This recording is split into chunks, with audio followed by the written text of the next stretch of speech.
الحمد للہ نحمده ونصلي ونسلم على رسوله الكريم اما بعد فاعوذ باللہ من الشیطان الرجیم بسم اللہ الرحمن الرحیم انا انزلناه في ليلة القدر وما ادراک ما ليلة القدر ليلة القدر خیر من الف شہر تنزل الملائکۃ والروح فیہا بإذن ربہم من کل امر سلام ہی حتی مطلع الفجر صدق اللہ العظیم ان اللہ وملائکتہ یصلون علی النبی یا ایہا الذین آمنوا صلوا علیہ وسلموا تسلیما اللہم صل علی سیدنا و مولانا محمد وعلی آلہ واصحابہ سیدنا و مولانا محمد وبارک وسلم علیہ الصلاة والسلام علیک یا سیدی یا رسول اللہ وعلی آلک واصحابک یا سیدی یا حبیب اللہ۔ اللہ رب العزت جل وعلا کے حمد و ثنا اور نبی اکرم رحمت مجسم صلی اللہ علیہ وسلم کے دربار در بار گوہر بار میں ہدیہ درود و سلام عرض کرنے کے بعد معزز حضرات، ماہ مقدس و متبرک رمضان المبارک کا آخری عشرہ اب جا رہا ہے اور عنقریب انشاءاللہ العزیز یہ مقدس مہینہ اللہ کا مہمان ہم سے جدا ہو جائے گا، اور پھر عید الفطر انشاءاللہ العزیز اہل ایمان خوشی کے ساتھ منائیں گے کہ وہ اس امتحان میں کامیاب ہوئے جو اللہ پاک نے اہل ایمان کے لیے مقرر فرمایا تھا، یعنی رمضان کے روزے رکھنے۔ اس آخری عشرے کی فضیلت پہلے دو عشروں کی نسبت کئی حوالوں سے زیادہ ہے۔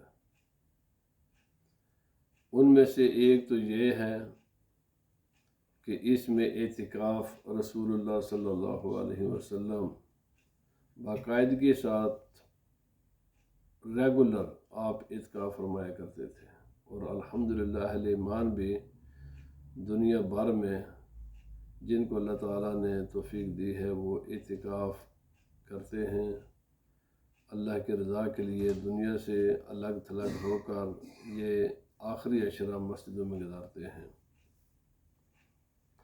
دوسرے اس عشرے کی فضیلت میں سے ایک بہت بڑی فضیلت ہے کہ معتبر ترین روایات کے مطابق اس عشرے میں لیلۃ القدر وہ برکت والی رات اللہ پاک نے رکھی ہے، جس کی فضیلت میں اللہ تعالیٰ نے پوری قرآن حکیم کی ایک مکمل صورت نازل فرمائی ہے۔ اللہ پاک نے فرمایا انا انزلناہ فی لیلۃ القدر، بے شک ہم نے اس کو عزت والی قدر والی رات میں نازل کیا۔ قدر سے علماء نے اس کی کئی تفاسیر بیان کی ہیں، ان میں سے دو میں عرض کرتا ہوں۔ ایک اس کا معنی ہے عزت احترام، یہ بڑی عزت والی رات ہے، کیوں کہ اس میں اللہ تعالیٰ نے قرآن حکیم کو نازل کیا ہے، اور قرآن حکیم ماہ مقدس رمضان المبارک میں نازل ہوا، مہینہ تھا رمضان کا اور رات تھی لیلۃ القدر کی۔ تو چونکہ اس میں اس کی نسبت قرآن حکیم کے ساتھ ہے، اس لیے اس کی عزت تا قیامت اللہ پاک نے اس کی، چونکہ جگہ کو یا کسی وقت کو یا کسی بھی چیز کو جو فضیلت ہوتی ہے کسی وجہ سے ہوتی ہے، تو اس وقت کی فضیلت قرآن حکیم کی وجہ سے ہے، کیونکہ اس میں قرآن حکیم کا نزول ہوا ہے۔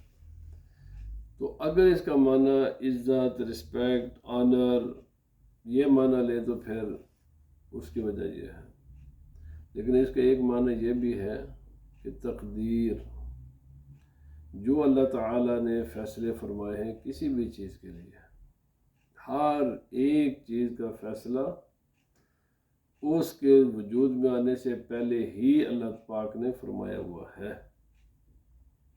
وہ چاہے انسان ہے، چاہے جانور ہیں، چاہے درخت ہیں، چرند پرند ہیں، چاہے یہ ساری کائنات ہے، کوئی بھی ہے، اس کا فیصلہ پہلے ہوا ہے۔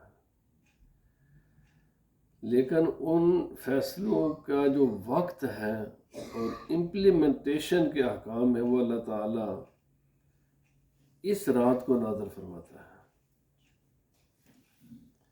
تقدیر تو تخلیق سے پہلے ہی ہے، کس انسان نے کتنا زندہ رہنا ہے، کس جانور نے، کسی بھی چیز نے، اس کا جو بھی اس کے ساتھ دنیا میں چیزیں پیش آئیں گی وہ سب کچھ اس کے فیصلے اللہ تعالیٰ نے پہلے فرمائے ہوئے ہیں، اور اس کا جو تقدیر مبرم ہے، جو فائنل اس کا فیصلہ ہے، وہ ٹل نہیں سکتا۔ اب اللہ رب العزت اس کی جو ٹائمنگ ہے نا، وہ فرشتوں کے حوالے اللہ تعالیٰ فرما دیتا ہے۔ مثلا موت کا معاملہ ہے، اس انسان کو دنیا میں اب اس کا وقت پورا ہو گیا ہے، اور روح تو نکالتے ہیں حضرت اسرائیل علیہ السلام، تو ملک الموت وہی ہیں، باقی ان کے مددگار فرشتے ہیں۔ تو یہ سارے جن انسانوں نے دنیا سے جانا ہے اس سال، آئندہ سال، یہ وقت آنے سے پہلے وہ حضرت اسرائیل علیہ السلام کے ان کے نام اور ان کی ڈیٹ، ان کا ٹائم دے دیا جاتا ہے کہ فلاں تاریخ کو، فلاں دن، فلاں وقت اس کی روح کو قبض کر لینا ہے۔ جب وہ وقت آتا ہے تو پھر وہ فائنل ہے۔ اب اس وقت یہ میں چاہتا نہیں کہ اس تفصیل میں جاؤں، لیکن میں یہاں عرض کرنا ضروری سمجھتا ہوں کہ قرآن پاک میں انا انزلناہ فی لیلۃ مبارکہ بھی ہے، جس سے مفسرین نے 15ویں شعبان المعظم مراد لی ہے۔ سب نے نہیں، بل کچھ مفسرین ہیں اور محدثین بھی ہیں، علماء کے ایک بڑا طبقہ ہے جو اس سے مراد 15ویں شعبان المعظم کی رات۔ تو پھر بھائی اگر سوال یہ ہوتا ہے کہ اس رات کو بھی آپ یہ کہتے ہیں کہ جناب یہ سب کچھ فرشتوں کے حوالے کیا جاتا ہے، اور آج بھی آپ یہی کہتے ہیں، تو ایک بات کرو نا، یا اس رات کا بتاؤ یا اس رات کا بتاؤ، یہ سوال تو پیدا ہوتا ہے نا جی۔ تو بھائی اس سوال کے جواب بھی علماء نے دیے ہیں۔ فرمایا ایک ہے مجموعی تقدیر، پورا اس انسان کے ساتھ جو کچھ ہونا ہوتا ہے، وہ اس کا فیصلہ لیلۃ المبارکہ میں ہے، یا اس کا دوسرا، اس کو علماء نے یہ جواب دیا ہے کہ اس کے دو حصے ہیں تقدیر کے۔ ایک ہے لوح محفوظ میں جو کچھ لکھا ہوا ہے، لوح محفوظ سے اللہ تعالیٰ اتار کر اس کو یہ آسمان دنیا پر لے آتا ہے، چونکہ امپلیمنٹیشن ہے نا، جیسے ایک چیز کسی بادشاہ کے دربار میں فیصلہ ہوا ہے، لیکن جس آفس کو وہ احکام پہنچانے ہیں وہ چند دن پہلے پہنچا دیے جاتے ہیں۔ تو فرمایا اس میں فیصلہ ہے کہ لوح محفوظ سے لکھ کر آسمان دنیا پر اتار دیے جاتے ہیں یہ سارے فیصلے۔ پھر اس تاریخ کو آسمان دنیا کے فیصلے متعلقہ فرشتوں کو دے دیے جاتے ہیں کہ آپ روح نکالنے والے روح نکالنا، فلاں فلاں جو بھی کائنات کا نظام چل رہا ہے، ہر ایک کے اوپر ایک فرشتہ مقرر معین ہے۔ رزق کا فرشتہ میکائیل علیہ السلام ہے، وہ رزق تقسیم کرتے ہیں، روح نکالتے ہیں، یا روح ڈالنے والے فرشتے ہیں، ایسے ہی باقی معاملات کے فرشتے ہیں۔ تو جس فرشتے کی جو بھی ڈیوٹی ہے وہ ڈیوٹیاں دے دی جاتی ہیں ٹائم کے ساتھ، تاریخ کے ساتھ، تفصیل کے ساتھ امپلیمنٹ کرنے کے لیے اس رات کو۔ اسی لیے ام المومنین حضرت سیدہ عائشہ رضی اللہ تعالی عنہا، آپ نے عرض کیا یا رسول اللہ صلی اللہ علیہ وسلم، جب نبی صلی اللہ علیہ وسلم نے فرمایا نا کہ اس کو تلاش کرو رمضان میں اور رمضان کے آخری عشرے میں اور آخری عشرے کی طاق راتوں میں، تو ظاہر بات ہے طاق راتیں کم از کم تو یہ 5 ہی بنتی ہیں نا جی، 21ویں ہے، 23ویں ہے، 25ویں ہے، 27ویں، 29ویں، یہ 5 راتیں ان میں تلاش کرو، اور ان میں بھی پھر 27ویں ہے۔ تو ام المؤمنین حضرت سیدہ عائشہ رضی اللہ تعالی عنہا نے عرض کیا، یا رسول اللہ صلی اللہ علیہ وسلم، اگر مجھے مل جائے، پتہ چل جائے یہ آج کی 21ویں یا 23ویں کون سی بھی ہے، تو میں خدا سے کیا مانگوں؟ تو نبی پاک صلی اللہ علیہ وسلم نے فرمایا، انک عفو تحب العفو فاعف عنی۔ یہ دعا رسول اللہ صلی اللہ علیہ وسلم نے حضرت سیدہ عائشہ رضی اللہ تعالی عنہا کو، لیکن آپ کو نہیں بھائی، یہ پوری امت کو سکھائی ہے، آپ کو سکھائی تو پوری امت کو سکھا دی۔ فرمایا تم یہ کہنا، اللہم انک عفو، اے اللہ تو بخشنہار ہے، بخشنے والا ہے، معاف کرنے والا ہے، عافیت دینے والا ہے، بخشنے والا ہے، اور تو بخشش کو اور عافیت کو پسند کرتا ہے، مجھے عافیت بھی عطا فرما، بخشش بھی عطا فرما۔ جب تک میں دنیا میں رہوں، صحت و سلامتی عافیت کے ساتھ رہوں، پریشانیوں سے محفوظ رہوں، اور میرے گناہوں کو، میرے غلطیوں کو، میری خطاؤں کو تو معاف بھی فرما دے، کیونکہ تو پسند کرتا ہے یہ چیزیں۔ اللہ پاک نے قرآن پاک میں فرمایا، خذ العفو وامر بالعرف وعارض عن الجاہلین۔ امام شافعی علیہ الرحمہ فرماتے ہیں، اگر کوئی قرآن پاک کی باقی، یہ تو اللہ کا کرم ہے، اتنی بڑی کتاب ہمیں عطا فرما دی ہے۔ آپ نے فرمایا اگر کچھ بھی نہیں ہوتا، یہ 2 چیزیں آ جاتی ہیں نا، تو اسلام بس ان دونوں کے اندر موجود ہے۔ اہل علم و عقل یہ پورے اسلام کے 2 آیتوں سے 2 سے تشریح کر سکتے ہیں کہ اسلام کیا ہے۔ ایک ہے یہ آیت، اور ایک ہے سورۃ العصر ہے۔ فرمایا خذ العفو، اللہ رب العزت نے رسول اللہ صلی اللہ علیہ وسلم کو، اور پھر آپ کے توسط سے پوری انسانیت کو، اور پھر خصوصاً اہل ایمان اور مسلمانوں کو حکم دیا ہے کہ خذ العفو، معاف کرنا، بخش دینا۔ کہ کوئی انسان کسی کے ساتھ ظلم جاتی کرے، ناانصافی کرے، اس کو معاف کر دینا، یہ اپنی عادت بناؤ، یعنی یہ عادت بنا لو۔ جو بھی تمہارے ساتھ کوئی اونچ نیچ کسی کی ہو جاتی ہے تو اس کو اگنور کر دو، درگزر کرو، چھوڑ دو، اس کو ذہن میں نہ بٹھاؤ۔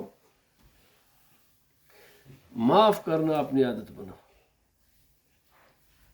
ابھی میں نے اسی ہفتے میں حضرت سیدنا عمر رضی اللہ تعالی عنہ کو ایک فرمان سنایا، اور خود نبی پاک صلی اللہ علیہ وسلم نے بھی فرمایا ہے۔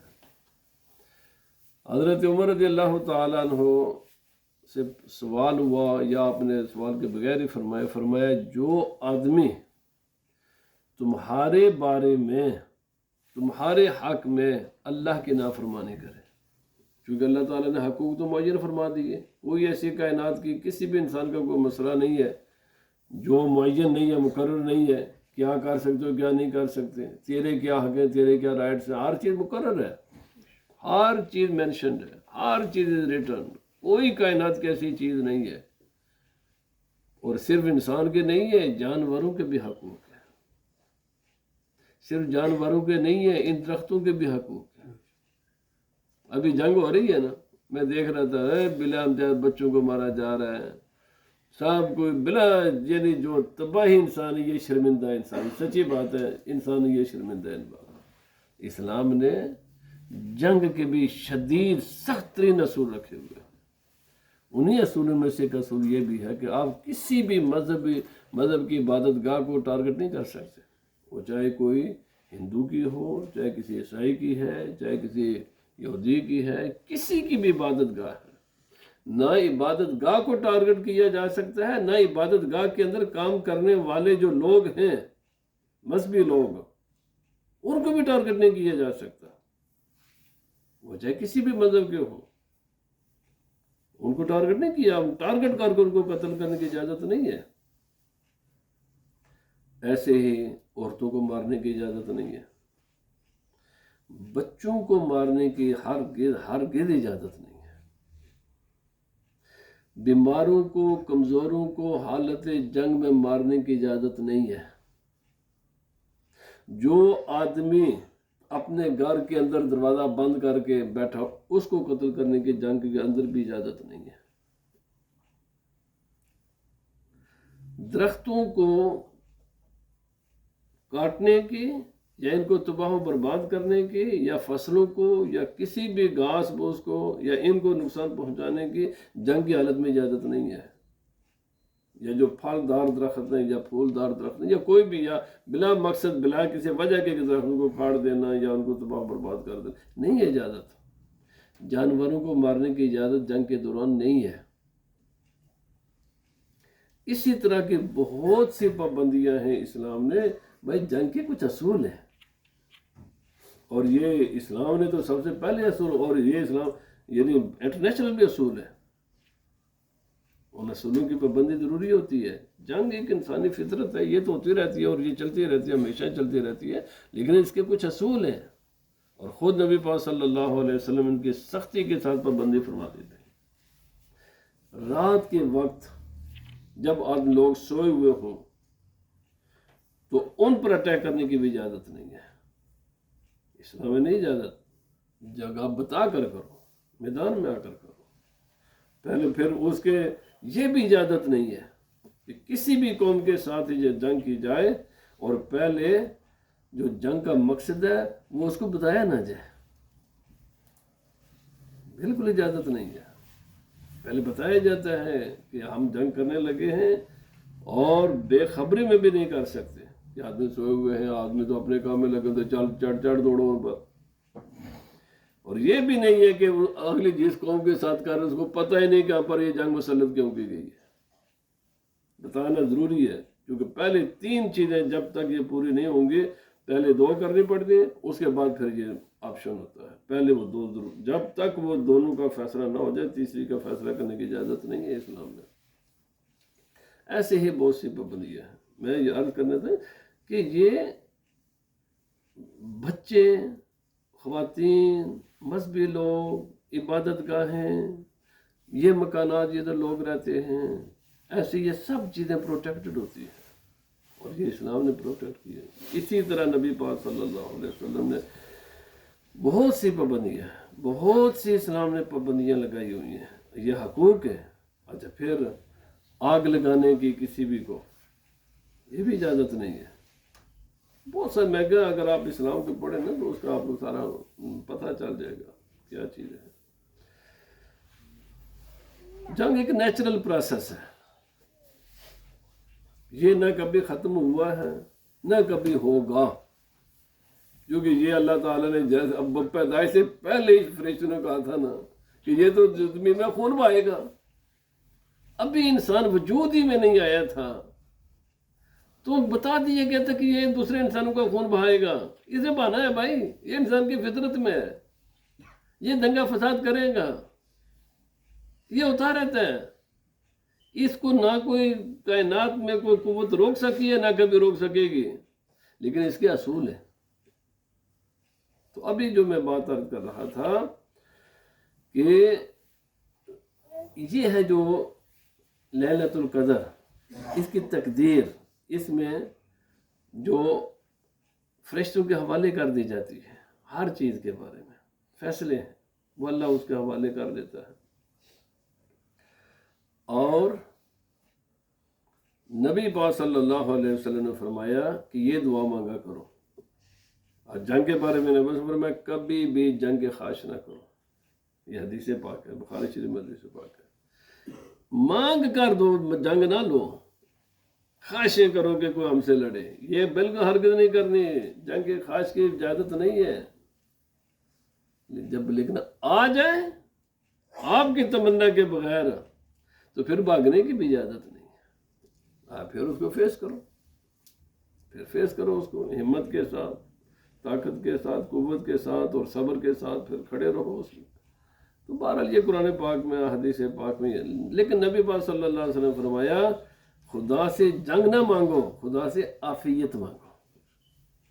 جنگ نہ مانگو خدا سے، خدا تعالیٰ سے امن مانگو، عافیت مانگو، امن سکون مانگو۔ فرمایا دنیا کا بھی امن، آخرت کا بھی امن، یہ عطا کر۔ اس لیے اللہ رب العزت نے پھر یہ بھی خدا کا کرم ہے، انسان سے میں کل ہی پڑھ رہا تھا، حضرت سیدنا عیسیٰ علیہ السلام، آپ نے فرمایا اگر انسان کوئی گناہ نہ بھی نہ کرے، ایک گناہ ہی اس کے گنہگار ہونے کے لیے کافی ہے۔ یہ تفاسیر میں حضرت عیسیٰ علیہ السلام کے اقوال، ارشادات و فرمودات پھر مختلف کتابوں میں اہل اسلام نے نقل فرمائے ہیں، بہت بڑی تعداد میں عیسیٰ علیہ السلام کے ارشادات ہیں ہماری کتابوں میں۔ ان کے ارشادات میں سے ایک ارشاد یہ ہے، آپ نے فرمایا انسان کے گنہگار ہونے کے لیے اگر کوئی بھی گناہ نہ کرے، یہ گناہ بذات خود کافی ہے کہ اس کے دل میں دنیا کی محبت ہو۔ کیڑا بندہ جسے دل میں محبت نہیں ہے؟ میں سوچنا تھا کیڑا بندہ جس دے دل دے اندر دنیا کی محبت نہیں ہے؟ بھائی ہر انسان کے ہوتی ہے، تو اسی لیے آپ نے فرمایا ہر انسان کو ہمہ وقت توبہ خدا کی بارگاہ میں کرتے رہنا چاہیے، استغفار کرتے رہنا چاہیے، اللہ تعالیٰ سے بخشش مانگتے رہنا چاہیے کہ یا اللہ پاک یہ سب کو ایسا کم کرنے ہی کرنے ساڑھے کو ہو جان گے، ساڑھے کو اختیار بھی نہیں ہے بعض اوقات میں دنیا کی محبت ہے، ساڑھے کو کہڑا اختیار ہے جنہیں ہر بندے کو ہر چیز چنگی لگتی ہے دنیا سے۔ آپ نے فرمایا پھر اس کا ساتھ ساتھ جو ہے نا سائڈ جو ایفیکٹ کا اس کا علاج کیا ہے؟ اس کا علاج یہ ہے کہ توبہ کرتے رہو، اللہ سے معافی مانگتے رہو، اللہ تعالیٰ سے بخشش مانگتے رہو۔ اور پھر خدا تعالیٰ نے فرمایا کہ یہ ہے وہ رات کہ جو رات اگر سارا سال غفلت میں بھی تمہاری گزر گئے نا، اس رات آ جاؤ، یہ 1000 مہینے مسلسل تم اگر عبادت کرتے رہو اس کو ایک طرف، اور اس ایک رات کی عبادت ایک طرف، یہ 1000 ماہ کی عبادت سے بھی افضل ہے۔ یہ 83 سال اور چند مہینے بنتے ہیں۔ ہمارے بہت کم لوگ ہیں جو 80 کو کراس کرتے ہیں۔ 80 کو کراس کرنے والے کتنے لوگ ہیں؟ 10% ہوں گے، یا چلو 20% کر لیں، باقی تو ہم سب یہ 80 سے پہلے دنیا سے چلے جاتے ہیں۔ ایک رات ہماری پوری عمر کی زندگی سے، پوری زندگی سے بھی افضل ہے فرمایا، اور یہ خصوصیت ہے رسول اللہ صلی اللہ علیہ وسلم کی امت کی۔ کیوں؟ نبی پاک صلی اللہ علیہ وسلم ساری کائنات کے سردار، افضل البشر، سید المرسلین، امام المرسلین، سب سے اعلیٰ، سب سے بڑے، اور نبی پاک صلی اللہ علیہ وسلم کی امت آج پچھلی امتوں کی عمر آپ پڑھیں کتابوں میں موجود ہیں، قرآن پاک میں بھی ان کے موجود ہیں، 200 سال، 300 سال، 400 سال، 500 سال۔ وہ حضرت نوح علیہ السلام کے زمانے میں 500 سال کے بعد یا 250 سال کے بعد بچہ بالغ ہوتا تھا۔ 250 سال کے بعد بچہ بالغ ہوتا سی حضرت نوح علیہ السلام کے زمانے میں۔ ایک کوئی لمبا عرصہ سے نہیں ہو گیا، نوح علیہ السلام یہ 4-5 ہزار سال ہی ہوئے ہیں۔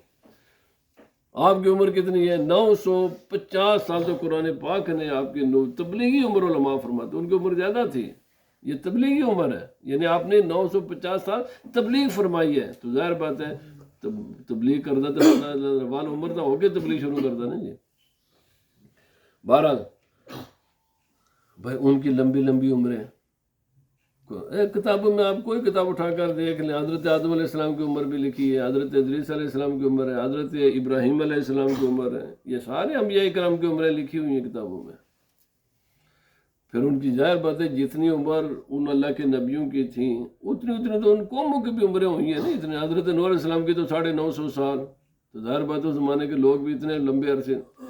خود نبی پاک صلی اللہ علیہ وسلم نے فرمایا میری امت کی عمر ایوریج 60 اور 70 کے درمیان ہے، ہماری عمریں بہت چھوٹی ہیں، بہت کم لوگ ہیں، ایوریج یہی ہے لوگوں کی عمر۔ ٹیلا بیٹھے دنیا یہ تو کراس نہیں کر سکے، یہ کہنا کوئی 10% کو جانا ہوگا سی نو، تو اس نالوں ماں جناب 90 بہت کم، اگر 100 نال تو اور کم۔